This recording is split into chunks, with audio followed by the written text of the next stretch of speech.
નમસ્કાર મિત્રો, શું તમારું બાળક ખાવામાં ખૂબ નખરા કરે છે? શું તમને લાગે છે કે બાળક પૂરતું ખાઈ રહ્યું નથી?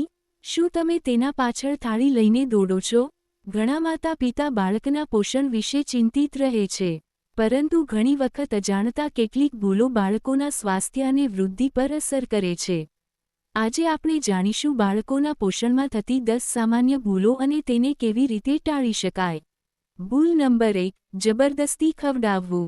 ઘણા માતા-પિતા માને છે કે વધુ ખવડાવવું એટલે વધુ પોષણ, પરંતુ જબરદસ્તી ખવડાવવાથી ખોરાક પ્રત્યે અણગમો વધે છે.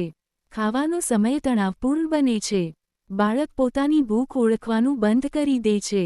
શું કરવું? બાળકને પોતાની ભૂખ પ્રમાણે ખાવા દો. ભૂલ નંબર 2, મોબાઈલ બતાવીને ખવડાવવું. આજકાલ ઘણી જગ્યાએ બાળક મોબાઈલ જોયા વગર ખાતું જ નથી. પરંતુ બાળક ખોરાક પર ધ્યાન આપતું નથી. હવે એટલે કે વધારે માત્રામાં ખાઈ લે છે. ભાષા અને મગજના વિકાસ પર અસર થઈ શકે છે.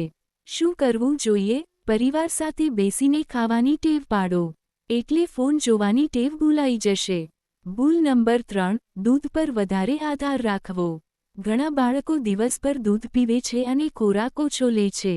દૂધ લોહી બનવાની પ્રક્રિયા ધીમી કરે છે, જેથી એનેમિયા એટલે કે લોહીની ઉણપ થઈ શકે છે. આના કારણે આયર્નની ઉણપ, ભૂખમાં ઘટાડો, પોષણની ખામી થઈ શકે છે. શું કરવું? ઉંમર પ્રમાણે મર્યાદિત દૂધ આપો અને વિવિધ ખોરાકનો સમાવેશ કરો. ભૂલ નંબર 4, દરરોજ એક જ પ્રકારનો ખોરાક આપવો. જો બાળક માત્ર ખીચડી, બિસ્કિટ અથવા એક જ વસ્તુ ખાય તો તેને બધા પોષક તત્વો મળતા નથી અને ખોરાક પ્રત્યે અણગમો થાય છે. શું કરવું? ખોરાકમાં વિવિધતા રાખો. દાળ, શાકભાજી, ફળ, અનાજ, દહીં, સૂકા મેવા. ભૂલ નંબર 5, ફળના જ્યુસને હેલ્ધી માનવું.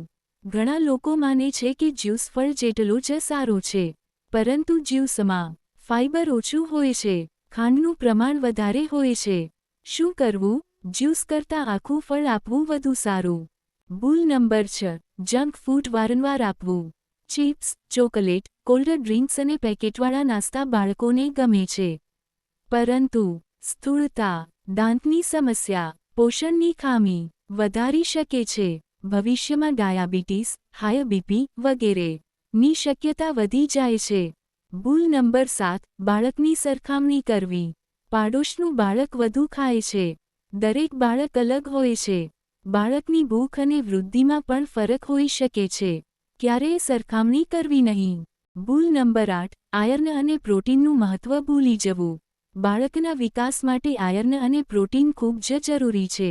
આયર્નના સ્ત્રોત: પાલક, મેથી, રાજગરો, ચણા, ખજૂર. પ્રોટીનના સ્ત્રોત: દાળ, કઠોળ, દહીં, પનીર, ઈંડા. ભૂલ નંબર 9, પાણી ઓછું આપવું.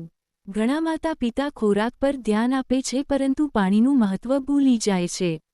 પૂરતું પાણી પાચન સુધારે છે, કબજિયાત અટકાવે છે. ભૂલ નંબર 10, ગ્રોથ સપ્લિમેન્ટ્સ પર વધારે આધાર રાખવો. જાહેરાતો જોઈને ઘણા માતા-પિતા ગ્રોથ પાવડર અથવા સપ્લિમેન્ટ્સ શરૂ કરી દે છે, પરંતુ મોટાભાગના બાળકો માટે સંતુલિત આહાર જ પૂરતો હોય છે. સપ્લિમેન્ટ માત્ર ડોક્ટરની સલાહથી જ આપવો જોઈએ. તો મિત્રો, બાળકના પોષણમાં થતી આ 10 સામાન્ય ભૂલો ટાળવાથી બાળકની વૃદ્ધિ અને સ્વાસ્થ્યમાં મોટો ફરક પડી શકે છે. યાદ રાખો, જબરદસ્તી ખવડાવશો નહીં. મોબાઈલથી દૂર રાખો. વિવિધ ખોરાક આપો. આયર્ન અને પ્રોટીન પર ધ્યાન આપો. જંક ફૂડ મર્યાદિત રાખો.